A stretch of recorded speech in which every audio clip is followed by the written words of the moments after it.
নতুন সরকার শপথের পরে কিন্তু আসলে জানিয়েছে যে সকাল ৯টা থেকে সব অফিস আদালতের যে কর্মকর্তারা রয়েছে তারা এসে কিন্তু অফিস করবে ও এছাড়া কিন্তু সকাল ৯টার পরে যে ৯টা আ দ উম চ ৪০ পর্যন্ত ৪০ মিনিট আসলে কর্মকর্তারা থাকবে বলে তারা জানিয়েছে। আমরা যদি একটু দেখানোর চেষ্টা করি, চিতলমারী উপজেলা যে রয়েছে ওখানে আমরা দেখেছি যে ৯টা ৭-৮ দিকে কিন্তু তেমন কোনো দৃশ্যমান কোনো কর্মকর্তারা আসেনি। এখন কিন্তু বাজে ৯টা ১১, ১১ বাজলেও কিন্তু উপজেলা যে নি নির্বাহী অফিসার রয়েছে উনি কিন্তু এখনো পর্যন্ত এখানে আসেনি। এছাড়া কিন্তু আমরা এর আগেও দেখেছি যে আমরা যদি আরেকটু দেখানোর চেষ্টা করি বিভিন্ন যে অন্যান্য দপ্তরগুলো রয়েছে। আচ্ছা, এখন কত বাজে?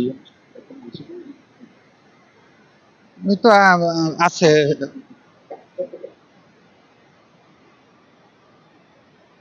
মোবাইলটা দেন। আমারটা তো এখানে রেখে আসছি। ৯টা ১০ বাজে। আমি তো আসছি ৯টার আগে। ৯টার আগেই ৯টার মধ্যেই।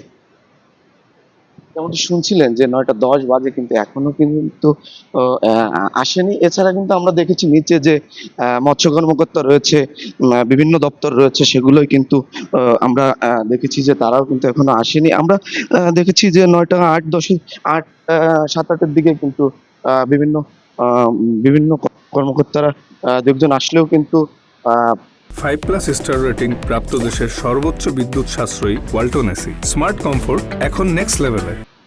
দৃশ্যমান কোনো কর্মকর্তারা কিন্তু আসেনি। আমরা যদি একটু দেখানোর চেষ্টা করি, এটা হচ্ছে কার রুম এটা যদি একটু বলতেন? এখানে অফিস সহকারী বসা। না, না। স্যার তো গাড়িতে যাবে।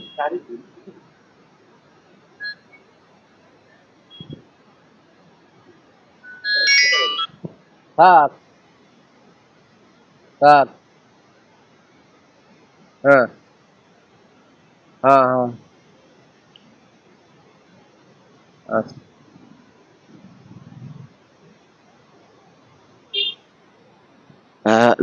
যেমনটি দেখছিলেন আমরা কিন্তু ৯টা ১০ এর ৮ এর দিকেও দেখেছি যে এই যে আ আ ফেরদাউস আনসারী যে সিনিয়র উপজেলা মৎস্য কর্মকর্তা রয়েছে উনার কিন্তু অফিস কক্ষটি ৯টা ৮ এর দিকেও কিন্তু তালা মারা ছিল। আমরা দেখেছি। আমরা এরপরে ইওনো অফিস থেকে নেমে দেখলাম যে তার অফিসটি খোলা রয়েছে। উনি কিন্তু এখনো পর্যন্ত আসেনি। আসলে উনি কোথায় রয়েছে?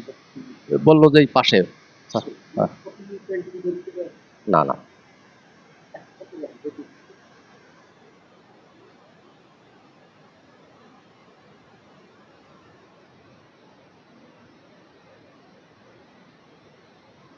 চোদ্দ।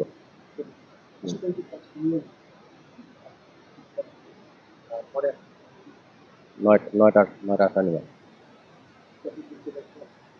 না স্যার, এই যে পাশে করে বললো যে আমি ওই বিষয়ে আছি। যেমনটি শুনছিলেন যে আমরা দেখেছি যে চিতলমারী উপজেলায় কিন্তু সঠিক নিয়ম মেনে আসলে উপজেলায় কর্মকর্তারা আসছেন না। এতে কিন্তু প্রতিনিয়ত ভোগান্তিতে পড়ছে সাধারণ মানুষ। এই ছিল বাগেরহাটের চিতলমারী থেকে সর্বশেষ।